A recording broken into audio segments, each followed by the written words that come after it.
자, 이번에는요, 아주 위대한 분들과 함께, 그래도 기분 좋은 소식 함께 나눠보도록 하겠습니다. 네. 윤석열의 허위사실 공표 사건. 어제 1심 선고가 있었는데, 이 사건은요, 진짜 여러 의미를 담고 있는 매우 중요한 사건이야. 그냥 뭐, 국민의힘이 400억 토해내는 문제, 거기서 끝나는 게 아니야. 이게 굉장히 의미가 커. 첫째는 선거에 영향을 끼친 거짓말 사건이기도 하고, 국민의힘이 400억을 토해내야 되는 사건이기도 하고, 그리고 검찰의 유착 사건. 검찰끼리, 지들끼리의 유착 문제. 그리고 언론의 검찰 비호 문제. 그리고 진영 논리. 이게 문제가 다 들어가 있어. 다 있네요. 진영 진짜. 논리까지. 그리고 그 와중에 진짜 기자는 어떤 기자인지. 이 한 사건에 지금 다 들어가 있습니다. 관련해서 한 분 한 분 만나보도록 하겠습니다. 먼저 김정환 변호사님 박수로 모십니다. 네. 안녕하세요. 네, 안녕하세요. 네, 어제 이어서 나오셔서 대단히 고맙습니다. 우리 변호사님은 진짜 예리하고 똑똑하신 것 같아. 네, 아니, 야, 어제 그거 정확하게 짚어냈잖아. 뭉툭하고 똑똑한데요. 너무 억울해하지 마시고. 네. 예리합니다. 네, 감사합니다. 진짜 예리하신 것 같아요. 자, 그리고 어쩔 도리가 없다. 이제는 이분의 동상은 만들어야 돼. 이제는 방법이 없어. 한상진 기자 박수로 맞이합니다. 이거는 방법이 없어. 우리 입장에서도 동상을 만들어야 돼. 어떻게 일생 윤석열만 추적하냐고. 대단하죠. 판사도 놀라더라. 판사도 놀래. 대단합니다. 본인의 그 집요함으로 뭐 윤석열 처벌받는 거야. 처벌받는 건데 국민의힘이 400억을 토해내야 됩니다. 근데 저는 사실은 여기 이제 몇 번 나왔는데 나올 때마다 윤석열 씨의 명예를 훼손한 피고인 자격으로 이렇게 조금 위축돼서 나왔는데 오늘은 약간 제가 승진한 것 같은 승진이 아니에요. 이제 그런 느낌을 좀 없어. 받습니다. 제가. 이 방법이 없어. 최소한 뉴스타파 앞에라도 동상 세워야 된다. 좀 그런 생각을 한번 해봅니다. 네. 이분은 흉상 정도.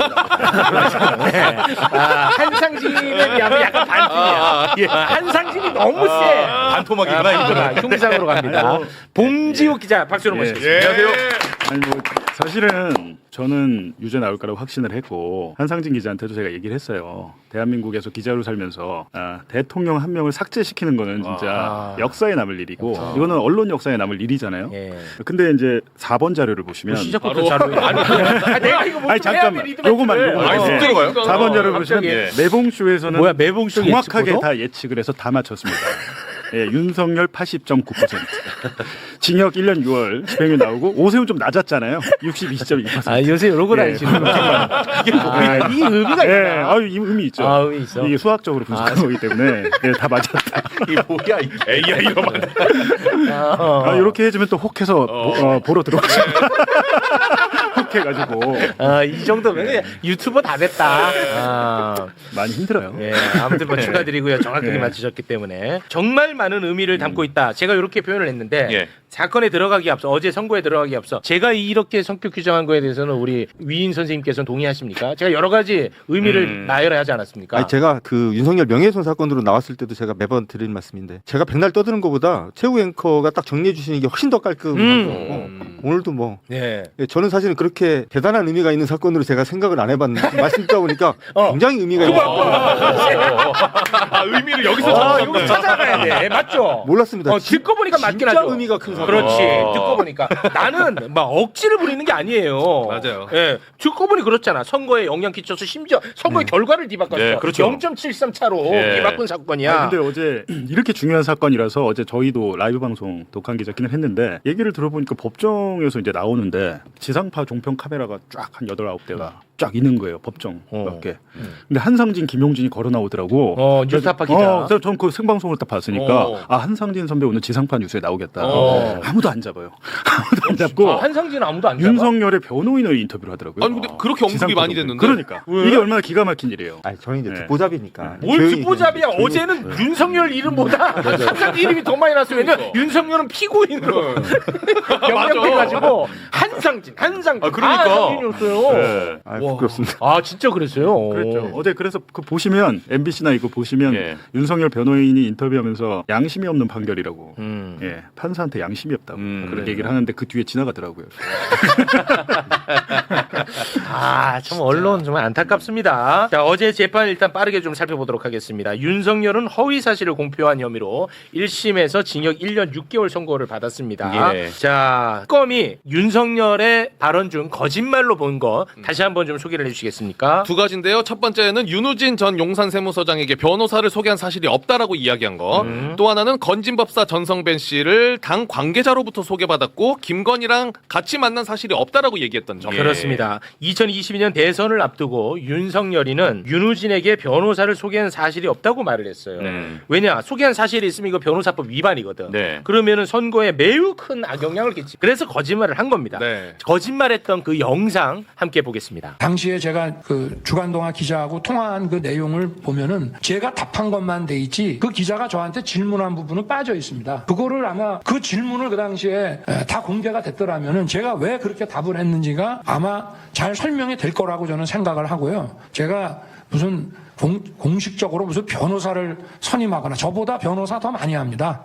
그리고 동생도 현직 검사고 제가 굳이 변호사를 뭐 이렇게 소개할 위치도 아니고 변호사는 다른 사람이 연수원 19기에 다른 사람이 선임이 됐고요. 네. 자, 판사는 이 말이 거짓말이라고 판단을 했습니다. 예. 윤석열이가 검찰총장 되고 나서 추적했던 게 아니고 2012년 서울중앙지검 검사일 때부터 일생을 쫓아다녔어요. 일생을. 집에도 안 들어가고 그냥 윤석열만 쫓아다녔던 거야. 예. 그러다가 이 기가 막힌 녹취를 만들어낸 그렇죠. 거예요. 와, 인터뷰를 통해서. 예. 그 기가 막힌 전화통화 녹취 함께 듣겠습니다. 혹시 이남석 변호사를 윤우진 씨한테 소개를 시켜주셨나요? 소개를 시켜줬죠.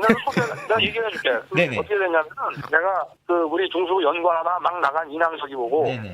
예. 일단 네가 지금 배진이한테는 얘기하지 말고 배진이 한참 일하니까 얘 또 형 문제 가지고 형 문제 가지고 괜히 머리 쓰면 안 되니까 네가 그러면은 윤우진 서장 한번 만나봐라.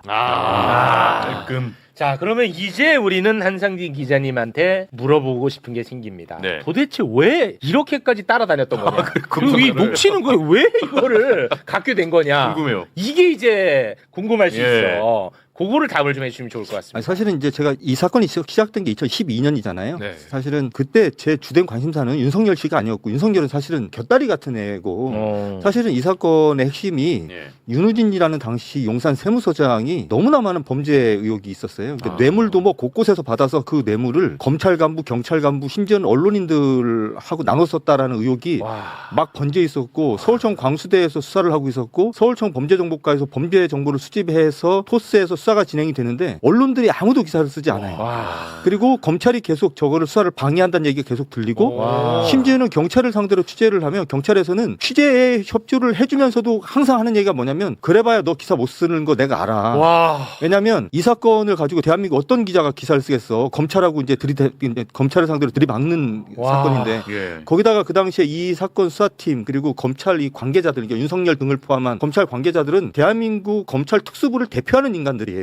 윤대진, 윤석열 이런 사람들이 이제 관련돼 있는 거고. 그리고 이쪽에 이제 그 서울청 이제 광수대 그리고 이제 그 당시 이제 경찰청의 이제 범죄정보과 거기에 대장이 누구였냐면 황운하 당시 이제 현 의원이었어요. 근데 이쪽에서는 사실은 이게 검경 간의 이제 대립에 완전 최전선에 붙은 사건이어서 네네. 대한민국 기자들이 기사를 다 어떻게 쓰냐면 경찰이 무리하게 수사한다라는 식으로 다 기사를 쓰고 있었는데 제가 조금 취재를 해보니까 이게 너무 웃긴 게 이 용산 세무서장이 너무나 많은 범죄 혐의에 노출이 되어 있는데 대박이다. 이상한 거예요. 그래서 이걸 취재하겠다. 그렇게 취재를 계속 하다가 보니까 이 윤우진 씨에게 현직 부장검사가 변호사를 소개해줬다라는 얘기를 제가 이제 듣게 됐고 심지어는 그 과정에서 이제 등장하는 문자 메시지의 실물은 아니지만 이제 제가 이제 취재를 통해서 이제 알게 돼서 이걸 가지고 사실은 저거 말고 이제 윤우진 씨의 범죄에 대해서 기사를 여러 개 썼고요. 네. 그걸 아무리 써도 아무런 반향이 안 일어나고 제가 기사를 쓰면 항상 검찰 간부들한테 전화가 와서 왜 이래? 우리하고 이러면 안 되잖아. 뭐 이런 식이었어요. 와, 미친다. 야, 그래서 진짜. 제가 이제 계속 그런 식이었다가 11월 경에 이제 2010년 12월 도저히 안 되겠다 싶어서 이제 이 변호사 소개했다라는 이제 이제 부장검사 윤석열 있죠. 네. 저 사람 관련된 기사를 한 2-3개 정도 이제 쓴 겁니다. 네. 근데 사실은 저는 그 당시에 저 변호사 소개 의혹은 말씀드렸듯이 그렇게 큰 사건이 아니라 네네네. 윤우진 관련된 범죄 혐의인데 어쨌든 이 사건이 이게 여기까지 이렇게 온 거. 와 대박이다. 와, 방금 말씀하신 게 진짜 너무 중요한 얘기가 다 들어가 있어. 내가 얘기했지 이 사건은 간단한 문제가 아니라고. 검찰, 언론, 검찰, 언론 다 들어가 있잖아. 아니 그리고 제가 이제 2012년에 이 사건을 본격적으로 취재를 시작한 게 한 7, 8월 전인데 제가 취재를 시작한 지 얼마 안 돼가지고 윤호진 씨가 해외로 도피를 하거든요. 근데 보통 경찰이 수사하고 있는 사건이었고 당시는 경찰이 수사에 착수를 하면 검찰에 다 보고가 돼요. 네. 그래서 검찰이 수사 지휘권을 행사를 하고 있을 때인데 네. 그러면 사실은 경찰이 뇌물수수 혐의로 어떤 공무원을 수사를 하고 있는 도중에 그 공무원이 느닷없이 해외로 출국을 하면 검찰이 오히려 눈이 뒤집혀서 저 사건을 뒤져야 되는데 그렇지. 이 사람이 해외로 출국을 했는데 검찰이 아무것도 안 하고 있었어요. 그게 와. 너무 이상했어요, 저는. 그래서 제가 그때 경찰 관계자들한테 아니 그럼 검경하고 합동으로라도 이거 붙잡아야 되지 않냐 했더니 네. 검찰이 움직이지 않는다는 거예요. 와. 뭐 계속 그런 식이어서 이거 도저히 안 되겠다 싶었는데 이제 그 다음에 2013년에 이제 저는 굉장히 충격을 받았는데 2013년 4월달에 이 사람이 이제 자진해서 들어온 것도 아니고 해외 아. 불법 체류자 신분으로 돌아다니다가 윤호진이가. 인터폴에 체포가 돼서 들어왔어요. 그 심지어는 인천공항에 들어올 때 포승줄에 묶여서 이 사람이 들어오거든요. 아, 그래요? 근데 그 다음 날인가 다다음 날인가 제가 경찰에 전화를 해서 윤호진 씨 관련돼서 지금 어떻게 수사가 되고 있냐 물어보니까 풀려났다는 거예요, 아침에. 그게 왜 풀려났냐 그랬더니 검찰에 구속영장을 청구를 해달라고 신청을 했는데 반려가 됐대요. 이유가 뭐냐면 해외에 나갔다라는 이유만으로 도저히 우려가 있다고 보기 힘들다 이랬다는 거예요.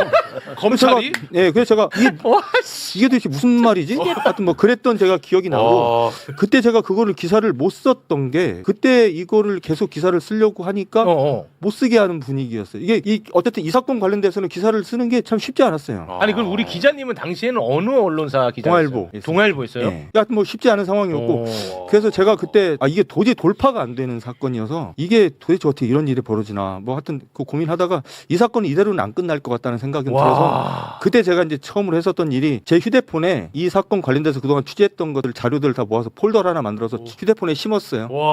그래서 이게 오늘날까지 갖고 있어요. 그래서 제가 이제 휴대폰을 대단하다. 바꿀 때마다 그 폴더를 계속 옮겨다면서 내가 이 사건에 잊지 않겠다고 생각했는데 근데 그랬던 사람이 검찰총장 후보자가 됐어. 그럼 그게 생각이 났어? 아니 생각이 난 게 아니라 네. 그 동종 계속 듣고 있었던 거라 저는 윤석열 씨의 그래요? 그 지금 아까도 들었던 26분 녹음 파일은 제가 휴대폰에 항상 갖고 다니는 거니까 심심할 때마다 들었어요. 추억의 플레이리스트처럼. 우리가 아이유 듣듯이 김광석 노래 듣듯이 그걸 들어? 노래. 김광석 노래처럼 계속 들은 거야. 야 대단하시다 진짜. 아니, 그러니까 제가 어쨌든 뭐 기자 생활하면서 도저히 이게 상상할 수 없는 사건이잖아요. 뭐 경찰이 그 뇌물수수 혐의, 그 뇌물수수 혐의도 심지어는 2012년에 뇌물을 줬다는 업자가 경찰이 들어와서 다 실토합니다. 내가 줬다고. 뭐 골프장에 돈을 파킹해 놓는 방식으로 뭐 저기 돈을 줬다. 다 실토합니다. 그러면 수사가 돼야 되잖아요. 아무것도 수사가 안 돼요. 이게 하여튼 희한한 사건이고 그래서 이거는 언젠가는 어쨌든 이 사건은 암장되지는 않을 거다. 이런 정도 사건이 암장될 수는 없다. 그리고 너무나 많은 사람들이 관련이 돼 있어서 그래서 어쨌든 제가 이제 기대는 했었고 사실은 그리고 제가 이 얘기는 사실 뭐 김영진 저희 이제 대표하고만 이런 얘기를 했었는데 사실 저는 윤석열 씨가 검찰총장 후보자 때도 제가 이 기사를 쓸 거라고 상상을 못했어요. 그러니까 윤석열 씨가 검찰총장이 된 이후에 이제 인사청문회가 열리게 됐잖아요. 네. 인사청문회가 월요일 날 열렸는데 금요일 날 서면 답변이 국회에 도착을 합니다. 근데 거기에 보면 그때는 최대 관심사가 이제 윤우진 변호사 소개 의혹이 이제 최대 관심사니까 모든 청문위원들이 다 똑같은 질문했어요. 근데 윤석열 씨가 뭐라고 답변할지 저는 그러니까 저하고 분명히 통화를 한 게 있으니까 최소한 변호사 소개 의혹은 인정하고 뭐 부적절했던 것 같다. 이러면 그냥 끝날 문제였거든요. 그때 경찰에서도 이 사건은 뭐 잘 돼봐야 과태료 70만 원 이렇게 얘기했던 사건이에요. 그러니까 변호사 소개한 게 인정이 돼봐야 과태료 70만 원 정도 했으니. 그랬는데 이 사람이 서면 답변에 그런 사실 없습니다. 이렇게 딱 보내왔어요. 제가 이거를 국회의원실에서 받았는데 이상하다. 이렇게 답변하면 안 될 것 같은데. 근데 이제 저는 어떤 생각을 했냐면 에이 문서론 이렇게 해도 청문회장에 나가서는 뭐 그때 이런 일이 있었는데 뭐 그때 좀 부적절했던 것 같다. 이렇게 이제 지나갈 줄 알았어요. 저는. 근데 그때 이제 주광덕 의원이 첫 질의자로 딱 나서요. 첫 질의자로 나서서 청문회 시작이 되자마자 첫 질문이 뭐였냐면 윤우진 씨에게 변호사를 소개해 준 사실이 있나요? 이게 질문이에요. 이게 첫 질문이야. 그게 첫 질문이었어요. 저하고 똑같은 질문을 하는데 윤석열 씨가 바로 그런 사실 없습니다 하고 딱 이렇게 뒤로 딱 제 몸을 빼는 모습이 그걸 보는 순간에 제가 너무 당황을 해가지고 그때 저희 뉴스타파 대표였던 김영진 대표한테 찾아가서 이건 아니지 안 될 것 같다. 이건 좀 아닌 것 같다. 이게 뭐 윤석열이 뭐 검찰 개혁의 화신이고 뭐를 다 떠나서 문재인 정부가 뭐 결정한 검찰총장 후보자인 걸 다 떠나서 이건 좀 아닌 것 같다. 이건 기사를 써야 되겠다. 그랬더니 김영진 대표가 음악 대신 듣던 녹음이 있는데 그러니까 김영진 대표가 아니 뭐 첫 질문이라 당황해서 그랬을 수 있으니까 질문 몇 개 더 들어보자 이러더라고요. 그래서 1시간 딱 더 들었어요. 근데 계속 첨예한 시작하자마자 한 30분 동안 그 질문밖에 안 나왔거든요, 윤호진. 네. 근데 그런 사실 없습니다. 그런 사실 없습니다. 내가 변호사 소개해줄 아무런 이유가 없습니다. 난 이 사건에 아무렇게든 개입한 사실 없습니다. 이런 답변을 반복하는 걸 보고 뭐 1초도 고민 안 하고 김용진 대표하고 저하고 쓰자. 뭐 이거 기사 쓰면 하고 시끄럽게 됐겠지만 뭐 그러거나 저러거나 이거는 시민들에게 알려야 될 사안이니까 무조건 쓰자. 그렇게 해서 이제 바로 그날 그래서 오전 한 10시, 11시 그때부터 이제 이 제작이 시작이 됐던 거예요. 와, 그리고 이제 그 보도가 나갔습니다. 녹취까지 같이 나갔습니다. 그러자 당시 문재인 정부 지지하셨던 분들이 뉴스타파 쓰레기 이 반문 채널 구독을 다 취소하고요. 후원 다 끊고요. 저 반문 난리가 났습니다. 이거는 저는 굉장히 저한테 많은 교훈을 준 사건이에요. 저한테 진짜 그러니까 저한테 정말 큰 사건입니다. 개인적으로는. 자, 그러면은 훗날 진실이 밝혀지면 뉴스타파가 혼난 만큼 다시 내렸고 덕을 받고 신뢰를 그렇죠. 다시 회복하냐? 회복하고. 그게 또 아니야. 그렇죠. 그렇게 안 그거는 되죠. 영화에서나 가능한 일이야. 와, 어떻게 보셨습니까? 이 과정. 저 지금 그 매불쇼 그냥 시청자처럼 계속 와, 보고 있어요. 와, 이 너무 영화야, 지금 이거는. 스토리를 쭉 들으면서 예. 이게 사실 2012년 사건을 가지고 있다는 게 너무 놀랍잖아요. 그리고 이제 허위 사실과 관련된 가장 결정적인 증거를 정말 그 기자님의 어떤 그 정말 기자 정신으로 판단 너무 놀랍습니다. 진짜. 부끄럽습니다. 그러면 그 청문회 때는 사실 변호사법 위반 자체는 인정했어도 공소시효는 지나 있는 상태라 그냥 그 당시 분위기로는 그냥 뭉개고 갈 수 있었어. 그러니까 인정하더라도. 그 분위기였어. 근데 그조차도 인정을 하지 않으니까 이거는 뭐 맨날 듣던 건데 참으면 안 되잖아. 그렇죠. 그래서 그걸 얘기했던 거야. 영화 같다. 진짜. 영화다. 진짜. 근데 여기서 끝나는 게 아니고 영화야. 2023년 9월에 수사가 들어오잖아요. 검찰을 동원해서 자기 윤석열 명예훼손 사건. 뉴스타파. 그러니까 이게 쭉 이어지는 거예요.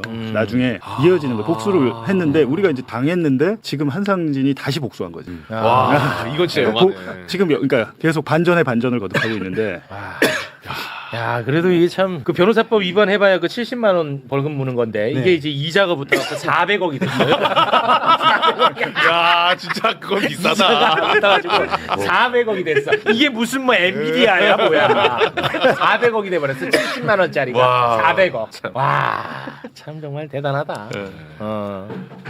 근데 이 스토리는 그 12년도부터의 이 과정이 너무 쉽고 이해가 쏙쏙 되는데 모르시는 분들도 좀 많으실 수도 있을 것 같아서 많이 알려줬으면 많이 좋겠어요. 알려줘야 진짜. 돼. 이거는 정말 많은 교훈을 담고 있는 사건이에요. 그러니까 어제 방송사가 단 한 곳도 인터뷰를 안 뒤에 있는데. 뒤에 있는데.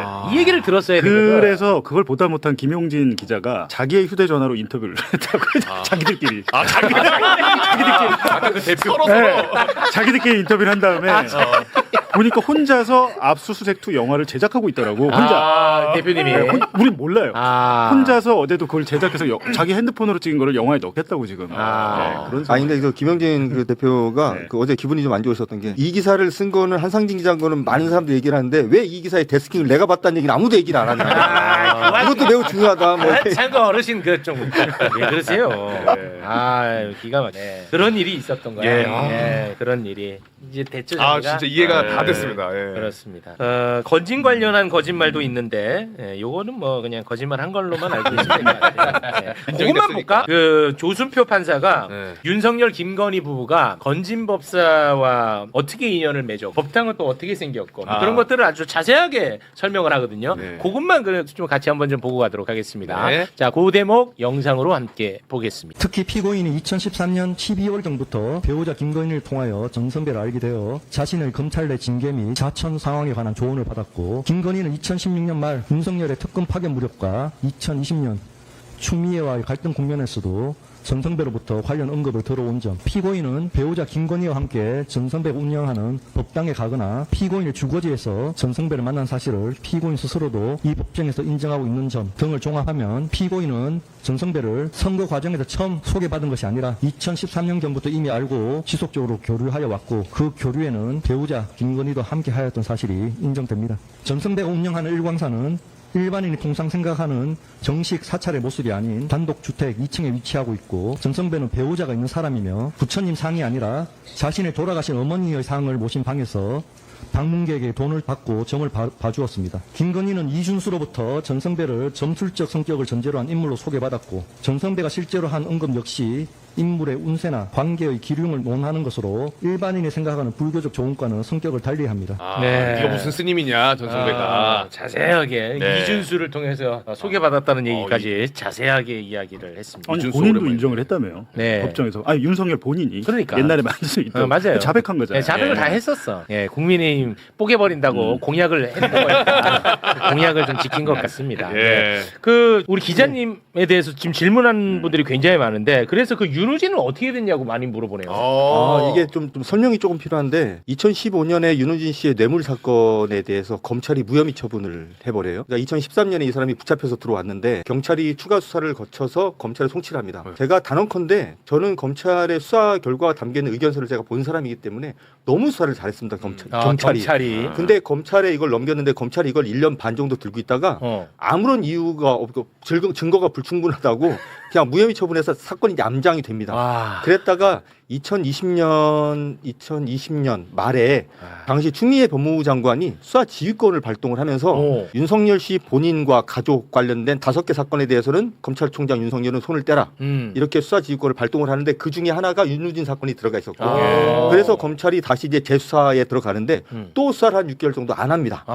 그러다가 6개월 그 수사를 안 하고 이제 있다가 그 2021년 여름쯤에 윤석열 씨가 대선 후보 출마를 선언하기 며칠 전인가 제가 이제 또 연속 보도를 시작을 합니다. 그 윤우진 씨의 여타 범죄에 대해서 제가 이제 취재를 해서 이제 보도를 하기 시작하는데 윤우진 씨가 이 어쨌든 세무 공무원 출신인데 온갖 곳에 다니면서 사람들을 이제 돈을 이제 갈취하고 사기치고 이런 것들이 또 있어서 그 피해자들을 취재해서 제가 이제 기사를 쓰기 시작하는데 제가 이제 보도가 시작이 되니까 이 사람이 자기한테 피해를 받은 사람을 찾아가서 현금으로 1억 1천만 원을 주면서 무마를 하는 장면을 제가 이런 장면이 벌어질 거를 예상이 돼서 그 피해자 몸에 몰카를 채워서 내보내서 윤우진 씨가 1억 1천만 원 수표를 건네는 장면이 몰카에 담겼고 이게 방송이 됐어요. 뉴스타파에서. 됐어요? 이게 방송이 딱 되고 나니까 그때 갑자기 이제 언론들이 다 이거는 이제는 안 되겠다. 그때부터 기사를 쓰기 시작해요. 대한민국 언론들이. 그리고 나서 그 보도가 나오고 다음 주인가 갑자기 검찰에서 발표를 하는데 이 사건은 서울중앙지검 반부패 수사부 특수부에 배당을 해서 수사하게 한다고 그래놓고 한 3, 4개월 만에 수사 결과가 나와서 뇌물 사건 그리고 제가 추가로 취재했던 사기 갈취 사건 이거 2개를 거의 비슷한 시기에 동시다발적으로 기소를 해서 그리고 구속영장 청구해서 윤우진 씨가 이제 구속이 돼요. 그래서 지금 이 뇌물 사건 본류 사건인 뇌물 사건에서는 1심에서 징역 3년이 나와서 지금 항소심이 진행 중이고 제가 이제 추가로 보도했었던 이제 여타 사건, 사기 사건, 이제 변호사법 위반 사건인데 정확히 말하면 이 변호사법 위반 사건인데 여기서는 이건 이제 대법원에서 판결이 확정이 돼서 이것도 실형이 나왔습니다. 그래서 지금 윤우진 씨는 아마 지금 항소심 재판 받으러 지금 서울중앙지법에 왔다 갔다 하고 있는 걸로 제가 알고 있고 그 사이에 감옥도 한 1년 갔다 왔고. 지금 현재는 그럼 구속은 안 된 상태고. 올해 2월달까지 감옥에 있다가 나왔는데 되게 재밌는 게 이제 윤석열 씨 공선법 사건 때 이 윤우진 씨가 증인으로 나와야 되잖아요. 증인으로 나와야 되는데 집으로 문서 송달을 보내면 수령을 안 하는 거예요. 그래서 이제 그 특검 쪽에서도 재판부도 이게 도대체 이 사람 어딨냐? 그 왜 저기 이제 문서 송달이 안 되냐? 막 그러니까 윤석열 씨가 이렇게 딱 발언 기회를 얻더니 자기가 구치소에서 듣기로는 내가 있는 구치소에 지금 윤우진 씨 같이 있다고 다 들었다. 윤석열 씨가 그걸 알려줬어요. 법정에서. 그러니까 이제 재판부가 그래요. 그래서 재판부가 뭐 확인해 보니까 그때가 4월 달이었는데 올해 2월 말까지 구치소에 있다가 지금은 나간 걸로 확인됐다 그러니까 윤석열 씨가 아니라고. 불과 얼마 전까지 구치소에서 분명히 봤다라는 얘기를 내가 구치소에서 들었다. 진짜? 윤우진이 보니까 사건이 2개잖아요. 지금 하나는 유죄고 확정이 됐는데 검찰 단계에서 수사를 어떻게 했냐고 하면 5억을 받아 챙겼는데 기소할 때 4,500 했어요. 검찰이 4억 5천을 깎아줬어. 그러니까 형량이 다르잖아요. 다르죠. 5억 이상이 넘어가야 특정경제 가중처벌법이 적용. 그렇게 한다니까. 이게 검찰은 어떤 정권의 검찰이든 똑같은 거예요, 자기들끼리. 그걸 어떻게 견제할지를 우리가 고민해야 돼. 그 보도 보시면 윤우진 씨가 얘기하는 게 언론인들도 얘기하고 검사들도 얘기하고 그러잖아요. 그럼 그 사실은 그 뇌물을 받아서 같이 그 업자한테 같이 접대받고 한 사람들 다 처벌을 찾아내야 될 거 아니에요? 당연하죠. 안 찾습니다. 이미 검찰 개혁. 근데 사실은 제가 이 윤우진 씨의 뇌물 사건, 본류 사건 이제 재판이 딱 시작됐을 때 사실 제 사건이기도 하니까 제가 공판을 들어갔어요. 두 번째인가 공판 들어갔는데 그때 어떤 내용이 진행이 됐냐면 윤우진 씨가 그렇게 받은 뇌물을 같이 나눠 쓴 언론인들에 대한 얘기가 공판에서 현출이 됐는데 그날 그 법정에 기자가 저밖에 없었어요. 그러니까 제가 이제 손으로 받아 적었는데 이건 제가 아직도 기사를 안 썼고 지금도 들고 있는데 그날 이름이 등장한 기자가 한 11, 2, 3명 정도 되는데 실명으로? 예, 실명으로. 그래서 이제 심지어는 골프 부킹한 내역이 압수수색에서 발견된 게 뭐 현출이 되고 하여튼 엄청 재밌었는데 기자들이 좀 봤으면 좋았겠다 싶었는데 저는 어쨌든 제가 그때 메모를 다 했죠. 근데 전부 이제 우리가 이름만 대면 알만한 기자들이 굉장히 많고 유명한 기자들. 유명한 기자라고? 그러니까 예를 들어 방송국에 나중에 사장이 됐거나 뭐 이런 사람들. 앵커. 뭐 우리가 이름만 대면 얼굴 보면 아는 앵커, 사장 된 사람 이런 사람들 한 11, 2명 중에 한 8, 9명은 제가 듣는 순간 바로 알겠다. 진짜로? 내일 쓰셔야겠는데요? 네, 이거는 왜 안 썼어요? 아니 이거는 사실은 그 재판의 한 대목에서 나온 얘기잖아요. 근데 윤호진 씨가 이 뇌물을 나눠 쓴 사람들이 기자들뿐만 있는 게 아니고 검찰, 경찰, 간부들도 수두룩한데 제가 이제 이거를 나중에 뭐 기회가 되면 한번 모아서 쓸 모양이고 제가 그때 이제 한 명은 제가 이름을 공개했죠. 전 KBS 사장 고대영. 고대영? 네, 그분은 제가 이름을 제가 공개했었죠. 그 사람은 심지어는 나중에 KBS에서 나온 뒤에 사무실을 얻었는데 아마 고대영 씨 사무실 비용을 아마 윤호진 씨가 됐나? 진짜 취재한 다음에 어지럽지마다. 7년 후에 2011년에 녹음 파일 2019년에 까잖아요. 그 이거 한 4년 후에 하겠죠. 월드컵 시스템. 아니 그리고 재밌는 게 월드컵 시스템. 보세요. 윤석열만 녹음 파일이 있을까? 다른 것도 한상진 그 폴더에 한상진 플레이리스트. 저희가 독한 기자킨에서 다음 지금 유력한 대선 후보군 중에 한 명 것도 있더라고요. 그 한번 까자고 이제 설득을 그렇게 하는데 지금 백업 진짜 한 10곳에 해놔야 될 것 같은데요. 그렇지. 와 대박이네. 그리고 있기 전에 저희 요즘에 저 봉주 기자하고 저하고 또 김영진 전 뉴스타파 대표하고 매주 수요일 날 독한 기자 킨 하는데 그것도 좀 많은 분들이 좀 시청해 이미지 한번 주셨으면. 띄워주십시오. 진짜 봉지욱이 언젠가부터 뻔해. 이미지 한번 띄워주십시오. 아니 뻔해 그냥 막 대놓고 해버려. 이미지 한번 띄워주시죠. 띄워주세요. 아니 그러니까 마치 그 본인 제작진인 것처럼 한번 띄워. 우리 제작진이 왔습니다 연락이. 안 된대.